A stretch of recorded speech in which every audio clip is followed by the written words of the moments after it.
주님을 누구라 하시겠습니까? 라는 질문을 가지고 우리가 함께 말씀을 듣습니다. 어느 노부부가 자신들의 전 재산을 대학에 이제 기부를 하려고 미국의 하버드 대학에 가게 됩니다. 정문 앞에서 그 경비원에게 경비가 이제 이 노부부를 불친절하게 그렇게 이제 물어보기를 무슨 일로 왔느냐, 총장님을 좀 만나러 왔다. 그러니까 이 대답을 듣는 경비가 이 검소한 차림의 이 노부부를 위아래로 이렇게 훑어보면서 무시하는 눈으로 이렇게 쳐다보는 겁니다. 그러자 기분이 상한 노인이 이런 대학 하나 설립을 하려면 얼마나 듭니까? 이렇게 이제 물었어요. 경비는 아예 대꾸도 하지 않고 무시를 합니다. 마음의 상처를 입은 이 노부부가 집에 돌아가서 자기가 자신들이 이제 평생 모았던 그 모든 재산을 다 정리를 해가지고 대학을 하나 설립을 하게 되는데 그것이 미국의 그 유명한 스탠퍼드 대학이다 라는 그런 이야기가 있습니다. 이런 사연을 이제 나중에 알게 된 하버드 대학에서는 학교 정문에다가 이렇게 써놨다고 합니다. 사람을 외모로 취하지 말라 하는 그 글귀를 거기에 붙여놨다고 해요. 한 번은 이제 성전의 외적인 화려함에 감탄하는 사람들에게 예수님께서 뭐라고 말씀하시냐면 그 성전이 돌 하나도 남겨지지 않을 것이다. 무너질 것이다. 그렇게 하신 적이 있습니다. 겉모습만 치장하려는 것을 책망하실 뿐만 아니라 내면을 더욱 아름답게 가꾸어야 한다라는 그런 말씀일 것입니다. 여러분, 대부분의 사람들은 자기 자신을 보고 자기 자신이 보고 듣는 것이 전부인 양처럼 그렇게 살고 있는 것 같습니다. 저 또한 그런 것 같아요. 살아가는 동안 내 눈으로 보고 내가 듣고 하는 것, 그것만 내가 인정해 하려고 하는 그런 마음을 가지고 있습니다. 누구나 다 그런 것 같아요. 그래서 자기 마음에 들지 않게 되면 좋은 것이라도 버리고, 또 자기 마음에 들게 되면 나쁜 것이라도 그것을 어떻게든 내 손에 올려놓으려고 하는 그런 마음을 가지고 있습니다.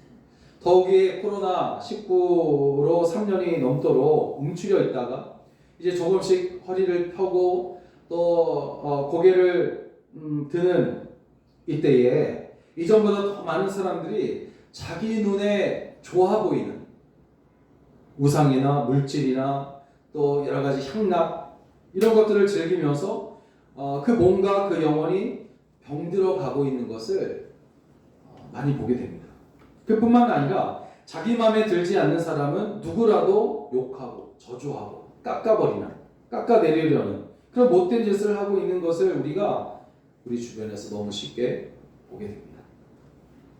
여러분, 한치 앞을 모르는 것이 우리 인생이라고 누군가 이야기를 했는데 우리는 그야말로 들에 피는 잡초 하나라도 창조할 수 없는 무능한 존재입니다. 이런 우리가 자기 눈에 있는 들본을 보지 못하고 다른 사람 눈에 있는 티끌을 어떻게 해서든지 찾아내가지고 정죄하려는 그런 잘못을 정말 아무렇지도 않게 저지르고 있는 그런 시대에 우리가 지금 살고 있습니다. 이렇게 우리는 내 인생의 주인이 철저히 내가 되어서 강한 척, 센 척 그렇게 하면서 살아가고 있단 말이에요. 그렇다면 오늘 예수님을 그리스도로 고백하는 우리 모든 그리스도인들은 어떻게 해야 되겠냐 하는 것이에요. 세상 사람들과 같은 생각과 같은 마음으로 살아간다면 그리스도인이라는 이름은 결코 특별한 이름이 될 수가 없습니다. 그러므로 오늘 그리스도인으로서 구별되려면 우리를 그리스도인 되게 하신 이에 대한 진실된 고백이 우리에게 먼저 있어야 될 것이고 그 고백은 항상 우리 가운데 되어져야 할 고백이어야 합니다. 어느 날 예수님은 제자들과 말씀을 나누시다가 세상 사람들이 나를 누구라 하느냐 이렇게 제자들에게 질문을 합니다. 예수님의 물음에 제자들은 몇 가지 대답을 해요. 그렇지만 예수님은 사람들의 대답을 듣고자 하신 것이 아니라 제자들의 대답을 듣고자 하십니다. 그래서 그러면 너희는 나를 누구를 하느냐라고 다시 질문을 하신 것입니다. 예수님의 이 질문은 그리스도인으로서 살아가는 동안 주님이 내게 하시는 질문이고, 그 대답은 우리의 삶 속에 날마다 계속해서 해야 할 신앙 고백입니다. 너희는 나를 누구를 하느냐, 주님을 누구를 하겠느냐라고 질문하신다면 오늘 우리는 예수님을 누구라고 고백해야 되겠느냐 하는 것입니다. 첫째로 주님은 나의 구주가 되십니다 라고 이렇게 고백하게 되시기를 주의 이름으로 부탁을 드립니다. 여러분, 구주라는 말이 참 중요합니다. 이 구주라는 말은 우리를 죄에서 구원하신 분, 구원하신 자, 그런 뜻이거든요. 이런 세상에 그 누구도 우리를 죄에서 구원한 자가 없습니다. 오직 우리 주 예수 그리스도만이 우리의 구주가 되신 거예요. 우리를 죄에서 구원하신 주님이신 줄로 믿습니다. 어린 시절에 많이 읽었던, 어린 시절에 이제 많이 읽는 책 중에 하나가 위인전인데, 이 위인전에는 이제 그 예수님의 이 예수님을 비롯해서 이제 공자, 석가, 소크라테스 이 네 명을 세계 4대 성인으로 이렇게 이제 소개를 하고 있습니다. 이렇게 믿지 않는 사람들이 알고 있는 예수님은 그저 4대 성인 중에 한 사람이요, 선생 중에 한 사람이다, 위대한 선생 중에 한 사람으로 그렇게 이야기를 하는데, 13절을 보면 예수께서 빌립보 가이사랴 지방에 이르러 제자들에게 물어 이르되 사람들이 인자를 누구라 하느냐 그렇게 질문을 할 때에 바로 같은 얘기를 하는 겁니다. 예수님의 이 질문의 제자들은 자신들이 사람들로부터 들었던 대답을 하게 됩니다. 어떤 사람은 엘리야라 하기도 하고 어떤 사람은 선지자라 그렇게 말하기도 합니다. 대답을 하는 거예요.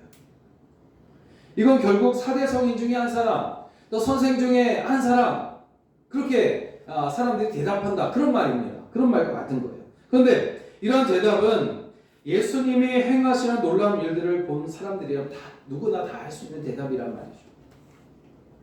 예수님이 나고 자란 고향에서는 예수님이 하나님의 아들이요 그리스도이심을 인정하지 않으려고 했고 알려고도 하지 않았어요.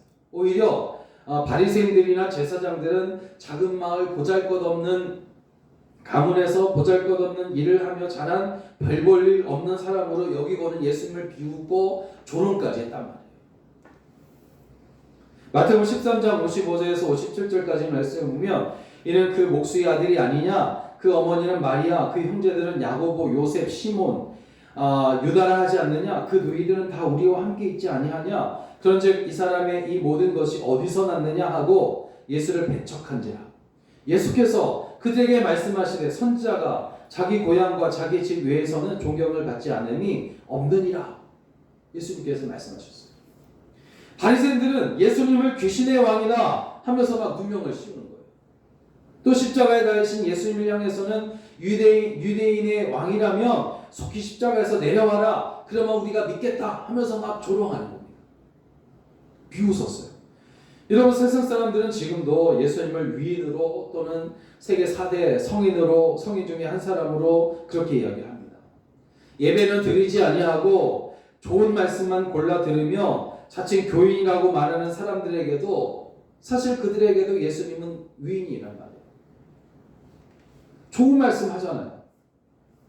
좋은 이야기 하지 않습니까? 그래서 정말 예배를 드리지 아니하고 하나님 앞에 경배하지 아니하고 하나님을 경배하지 아니하고 그냥 좋은 말씀만 골라 들으는 그런 자칭 교인들에게 있어서 그들 스스로 자기를 믿는다 그렇게 말하지만 사실은 그들도 역시 예수님을 위인으로 또 4대 성인으로 성인 중에 한 사람으로 여길 뿐이라는 거죠. 예수님이 우리를 죄와 사망의 법에서 구원하신 구원자 되신다라는 것은 믿지도 받아들이지도 않는 겁니다. 만약 우리도 예수님을 나를 죄에서 구원하신 분이요 또 내 주로 우리가 믿지 않는다면, 구주로 믿지 않는다면 그들과 다를 것이 없는 거예요. 그리스도인이란 이름을 가진 그리스도인밖에 되지 않는 거예요. 그냥 평범한 사람일 수밖에 없는 겁니다. 그러므로 먼저 우리가 예수님을 온전히 나의 구주로 고백해야 하는 거죠. 그렇게 고백한다면 여러분 우리 힘으로는 할 수 없었던 일을 우리가 할 수 있게 될 것이요. 복음을 전할 힘이 우리에게 생기게 될 것이요. 모든 것을 할 수 있는 능력이 우리 가운데 나타나게 될 줄로 믿습니다. 무엇보다도 하나님 나라의 백성이 되었다는 기쁨에 영과 진리로 예배를 드리지 않을 수 없게 되는 것이에요. 여러분 얼마나 많은 이들이 오늘날 예배를 잃어버리고 있습니까? 우리 주님을 구주로 여기지 아니하니까 예배도 드리지 못하는 거예요. 그냥 좋은 말씀만 듣고자 하는 것입니다. 오늘 우리가 우리 주님을 나의 구주로 온전히 고백하게 된다면 우리는 하나님을 경배하지 않을 수가 없게 되는 것이에요. 그러므로 예수님을 나의 구주로 믿을 때에 가장 큰 변화는 뭐냐면 주님이 핏값 주고 세우신 교회에 나와서 영과 진리로 생명을 다해 예배를 드리는 그런 사람이 되는 줄로 믿습니다. 다시 한번 우리 주님을 나의 구주로 여기며 고백하며 정말 하나님을 찬양하며 경배하는 그런 여러분 되시기를 주의 이름으로 부탁을 드립니다. 주님을 누구라 하겠습니까? 바로 주님은 나의 구주가 되십니다. 구주 되신 우리 주님을 찬양하며 예배하는 삶이 되시기를 주의 이름으로 축원합니다. 두 번째로 우리 주님을 누구라 하겠느냐 하는 거죠. 바로 최고의 안내자가 되는 거예요. 아니 유일한 안내자가 되는 겁니다. 어떤 안내자입니까? 바로 하나님의 나라로 안내하는 안내자, 유일한 안내자가 바로 우리 주 예수 그리스도이신 줄로 믿습니다. 이렇게 우리는 주님을 고백해야 돼요. 15절에서 이르시되 너희는 나를 누구라 하느냐 제자들에게 질문했더니 시몬 베드로가 주는 그리스도시요 살아계신 하나님의 아들이십니다. 대답을 하잖아요. 여러분 이 베드로의 고백은 사실 모든 성도들, 모든 그리스도인들의 신앙 고백입니다. 중요한 것은 예수는 그의 대답을 베드로 자신의 생각에서 나왔다거나 그의 지식이나 경험에서 나온 것이 아니라 하나님께서 베드로에게 주신 생각이고 알게 하신 이는 성령님이다 라고 알려주셨다는 사실이에요. 우리는 여러분 내가 주인이 되어서 다 내 것이라고 주장하는 것이 아니라 나의 모든 것이 지으시고 살피시는 예수님께서 주장하시고 계신다는 사실을 믿어야 됩니다. 이것을 믿는다면 성령의 도움이 아니고서는 우리가 누구인지 알 수가 없는 거예요.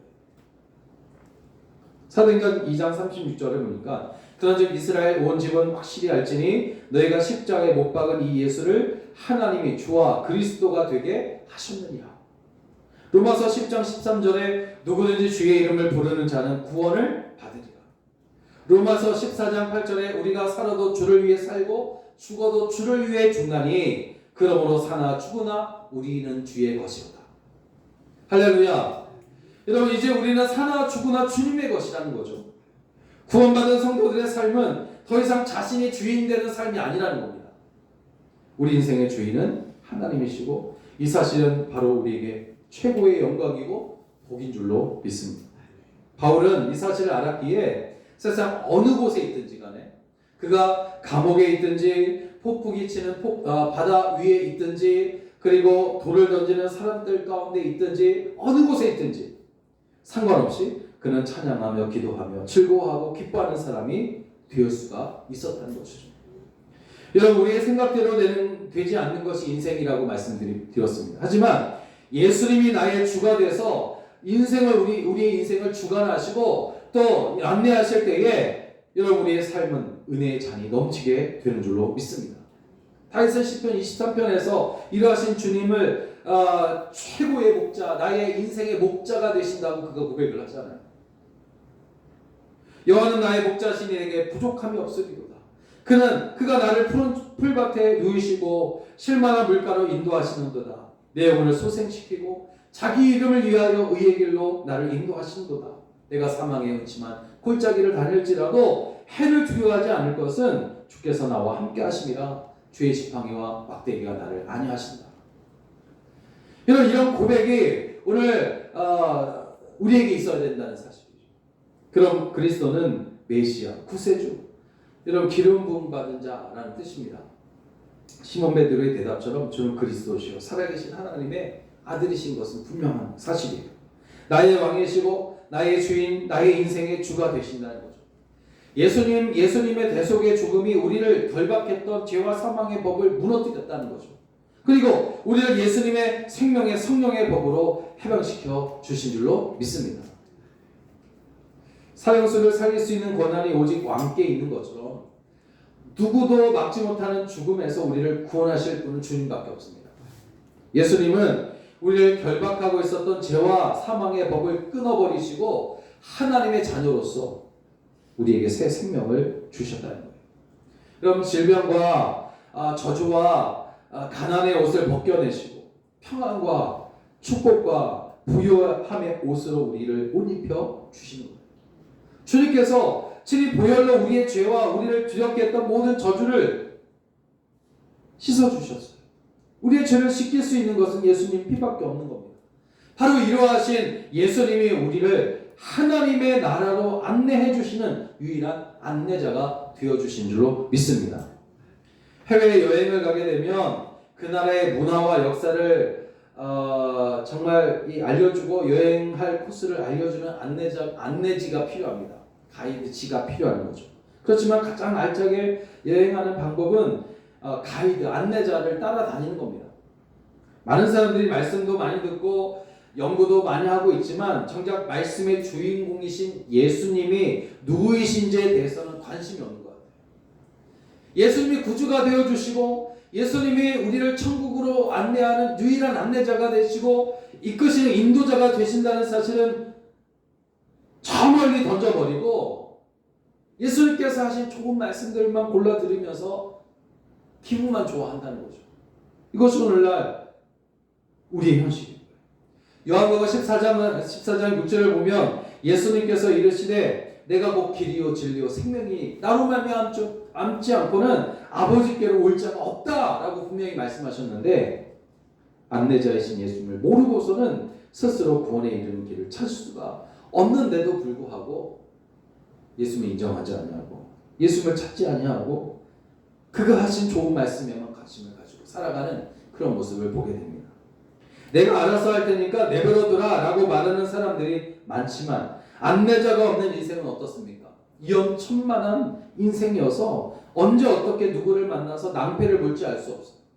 어떤 위험을 만날지 모른단 말이에요. 그러나 인생의 최고의 안내자이신 주님이 나의 주인이 되고 모든 것을 알고 계신 주님이 나의 유일한 안내자가 되어 주심을 믿을 때에 우리는 생명의 길로 갈 수가 있으며 사는 동안에도 안전할 뿐 아니라 어렵고 답답한 일을 만날지라도 그 모든 것을 넉넉하게 이기며 살아가게 될 줄로 믿습니다.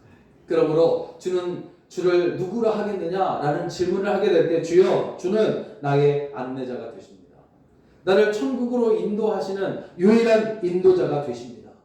하는 이런 고백이 여러분 가운데 있어지기를 주의 이름으로 축원합니다. 또 마지막으로 예수님은 천국 열쇠라는 거예요. 주는 누굽니까? 주를 누구라 하시겠습니까? 라고 질문하실 때에 예수님은 천국 열쇠가 되십니다. 그렇게 여러분 대답하게 되시기를 주의 이름으로 부탁을 드립니다. 세상에서 주는 어떤 자격 조건이라도 그것이 하나님의 자녀가 되지는 못하게 하는 거예요. 우리가 아무리 훌륭한 자격 조건을 가지고 있고 많은 일을 하고 또 많은 지위를 얻고 많은 자리에 앉아 있었을지라도 그것이 하나님의 자녀가 되는 그런 자격 조건은 될 수가 없는 거예요. 오직 예수님을 나의 구주로 영접하고 믿어야 하지만 우리가 하나님의 자녀가 될 수가 있는 겁니다. 요한복음 1장 12절에 영접하는 자 곧 그의 이름을 믿는 자들에게는 하나님의 자녀가 되는 권세를 주셨다고 했어요. 하나님은 그 이름을 믿고 부르는 사람에게 그분의 자녀가 되는 권세를 주신 겁니다. 여러분 태어난 아기가 어떻게 될지 몰라서 몇 년 동안 기다리다가 호적에 올리는 부모는 없어요. 물론 옛날 어려운 힘든 시절에는 아기가 태어나면 어떻게 할 수 없을까? 면역 자체, 주사라는 것 자체가 없었으니까 부족했으니까 생명을 다하지 못하고 죽는 아기가 많았단 말이죠. 그래서 이제 몇 년이 지나서 건강해지고 안전해지면 그때서야 호적에 올리는 일들이 많이 있었잖아요. 그러나 지금은 그렇지 않습니다. 여하튼 하나님은 그분의 자녀가 되면 아무 조건 없이 우리를 돌보시는 겁니다. 사랑해 주시는 거예요. 아이가 태어나면 어떻게 될지 부모라도 알 수 없어요. 이 아이가 이제 어떻게 자라나고 어떤 사람이 될지 부모라도 알 수 없습니다. 그렇지만 죄악 사망에서 구원을 얻고 하나님의 자녀가 되면 그 이름이 생명책에 기록되면서 그때로부터 우리 가운데 임재하신 성령께서 우리를 지키시고 보호하실 뿐만 아니라 갈 길을 지도하신 줄로 믿으시기 바랍니다. 사도행전 4장 12절에 다른 이로서는 구원을 받을 수 없나니 천하 사람 중에 구원받을 만한 다른 이름을 우리에게 주신 일이 없다. 여러분, 구원을 얻을 수 있는 이름은 오직 예수님 한 분뿐이라는 거죠. 하나님께 기도할 수 있는 이름은 예수님밖에 없다는 거예요. 마태복음 16장 19절에 내가 천국 열쇠를 내게 주리니 내가 땅에서 무엇이든지 매면 하늘에서도 매일 것이요 내가 땅에서 무엇이든지 풀면 하늘에서도 풀리리라. 그럼 누가 천국 열쇠를 우리에게 줍니까? 어떤 분이 우리에게 하늘 문을 열고 닫는 그런 천국 열쇠를 누가 우리에게 주냐 이 말이에요. 바로 우리 주 예수 그리스도께서 우리에게 주시는 거예요. 주님이 우리에게 천국 열쇠를 주는 거지 다른 어떤 이름이 우리에게 주는 것이 아니라는 겁니다. 로마 카톨릭은 예수님이 베드로에게만 천국 열쇠를 주셨다, 그렇게 믿고 있어요. 그렇지만 그것은 성경을 잘못 본 것입니다. 천국 열쇠는 주님이 주신 거예요. 여기에 우리가 초점을 둬야 돼요. 천국 열쇠는 베드로라는 이름을 가진 사람에게 주어진 것이 아니라 주님께서 가지고 계신 그 천국 열쇠를 주는 그리스도이시여 살아계신 하나님이라고 고백하는 그 고백 위에 주시는 거란 말이에요.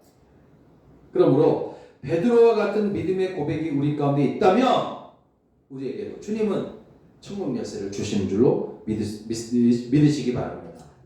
세상에 누구라도 자신의 이름으로는 하나님께 나아갈 수 없어요. 세상에 어떤 이름으로도 주님 앞에 나아갈 수 없어요. 천국 문을 열 수 없어요. 오직 예수 그리스도의 이름으로만 하나님 아버지께 우리가 나아갈 수가 있어요. 그 문을 열 수가 있는 겁니다. 예수님의 이름으로 기도하면 하나님께서 그 기도를 들으시고 응답하시며 천국 문이 열려지게 되는 것입니다. 주를 누구라 하겠습니까? 이렇게 질문하게 될 때 여러분 어떻게 말씀하시겠습니까? 바로 주님은 천국 문을 여는 천국 열쇠가 되십니다. 천국 열쇠. 이렇게 고백하게 되시기를 주의 이름으로 부탁을 드립니다. 사랑하는 여러분, 주님을 누구라 하겠냐 이 말이에요. 하나님께서 예수님의 이름으로 무엇을 구하든지 하나님께 예수님의 이름으로 무엇을 구하든지 구하게 되시기를 바랍니다. 예수님의 이름으로 부르짖으면 하늘문이 열립니다. 다른 어떤 이름으로 해도 하늘문은 열리지 않아요. 오직 주님의 이름으로만 열립니다. 하늘문이 열린다는 것은 무슨 말이겠어요? 곧 하늘의 것이 우리에게 임한다는 말씀이에요. 하늘의 것이 우리의 것이 된다는 겁니다. 예수님만이 우리의 주님이시며 우리 인생의 주님이세요. 주인이세요. 우리 인생을 아시는 분은 예수님밖에 없어요. 때문에 예수님만이 우리 인생의 유일한 안내자가 되시는 줄로 믿습니다. 그리고 또 천국의 열쇠가 되시는 예수님께 맡겨드리는 그런 믿음으로 이기는 성도가 되시기를 주의 이름으로 축원합니다. 여러분, 주를 누구라 하시겠습니까? 바로 이렇게 주님은 나의 구원자가 되시고 나의 유일한 천국 열쇠가 되신다는 이 사실을 늘 고백하면서 여러분 세상에서 승리하며 살아가게 되시기를 주의 이름으로 간절히 축원합니다. 기도하겠습니다.